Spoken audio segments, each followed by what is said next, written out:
The Nomiki Show.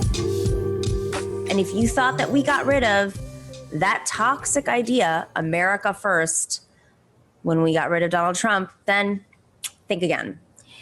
This poison runs deep in our blood, and it has disabled the Biden administration's handling of the COVID-19 crisis. Yes, America first has taken over the Biden administration. Listen to this comment just last week from Ned Price, the State Department spokesman under the Biden administration. Foremost, is engaged in an ambitious and effective and so far successful effort to vaccinate the American people. That campaign is well underway, and we're doing that for a couple of reasons. Number one, we have a special responsibility to the American people. Number two, the American people, this country has been hit harder than any other country around the world. More than 550,000 deaths, tens of millions of infections in this country alone. But there's also a broader point here that I made yesterday that it's, of course, not only in our interest to see Americans vaccinated, it's in the interest of the rest of the world to see Americans vaccinated. Yeah, he actually said, quote, United States first and foremost. That was not the Trump's State Department. That was the Biden State Department. Just last week. And let's just slow down and think about what was happening last week when Ned Price said United States first and foremost. The State Department's Ned Price. Let's just remind everybody, somebody who should be very, very tapped into what's happening globally. The United States had stockpiled a vast oversupply of vaccines, plenty more than we need to vaccinate every American, including kids, and regulators say that is, including kids, when regulators say that's okay. So this means the people who are refusing to take vaccines and the kids, we have enough to vaccinate people many times over. Our problem right now is no longer the supply of vaccines.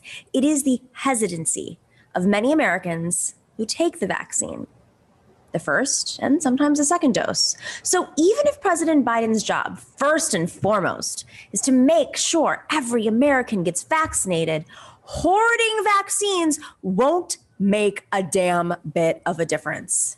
Yet when the COVID crisis took a frightening turn in India, with the virus spreading out of control and Indians dying on stretchers in hallways of hospitals, reminds us of last year, right? What did Joe Biden do? Who's, by the way, been here before because we lived through this last year. The Biden administration, specifically President Biden, did nothing for days. He stuck with his old strategy of America first and foremost. It didn't make any sense, not medically, and definitely not politically. Now, I get the political situation. The Biden's folks are scared that Donald Trump will swoop back in and trash them for every decent thing they do for the rest of the world. Just the way they tried to keep Trump's cap on refugees. I doubt they actually even believe this. But they were afraid to give the Trumpites a way to attack them. Well, you know what? Okay, we cannot triangulate the way around doing the right thing. They did quickly, they quickly lifted that refugee cap, right? They did do that. That was what the Bidens did. But that was the right thing. Now let's do the right thing on COVID-19. So India needs our help. So does much of the continent of Africa and Brazil.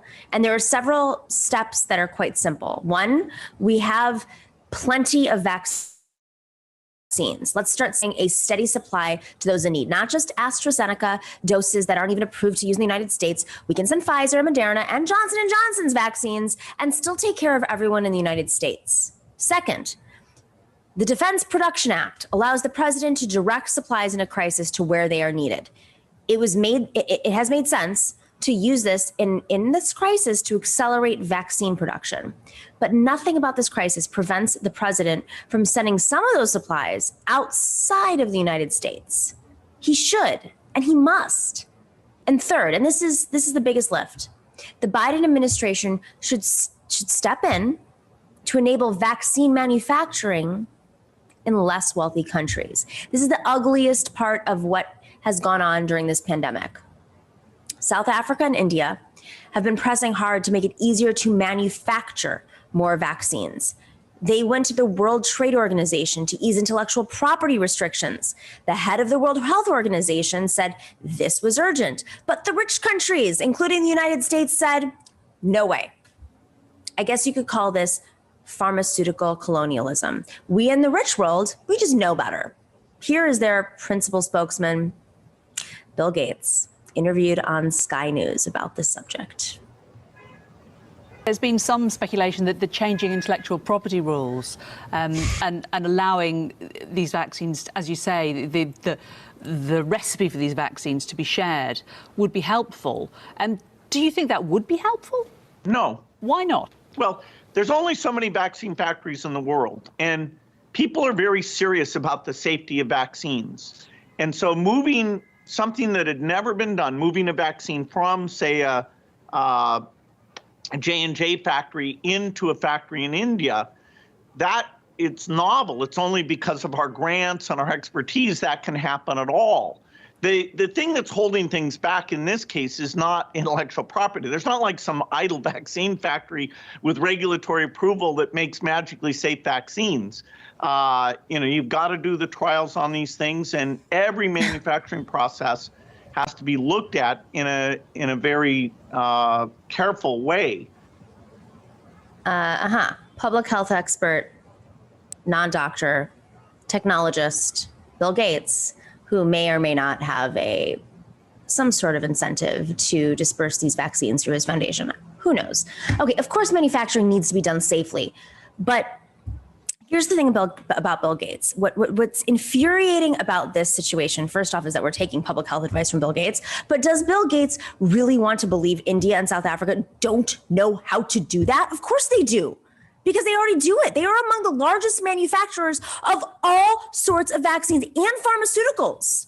The majority of the pharmaceuticals that you receive come from India. Are you kidding me? This is not about safety. It is about monopoly capitalism. So no surprise Bill Gates believes in monopoly capitalism. But again, we need to do the right thing. Lives depend on it. And frankly, the lives in the rich world, if you want to incentivize these rich capitalists, their lives depend on it. The whole world needs to be vaccinated. Are we still having this conversation?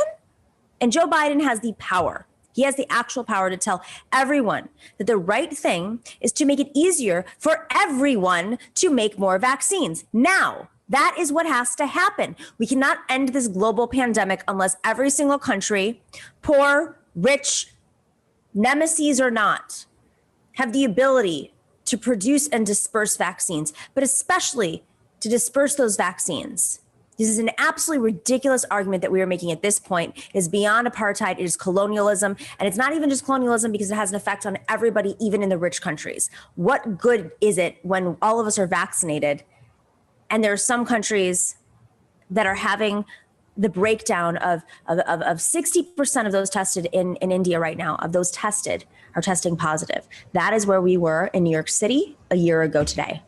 This cannot happen at this stage of the pandemic. And just because the politics, there are geopolitical situations happening does not mean that we suspend humanitarianism, especially if it has global consequences.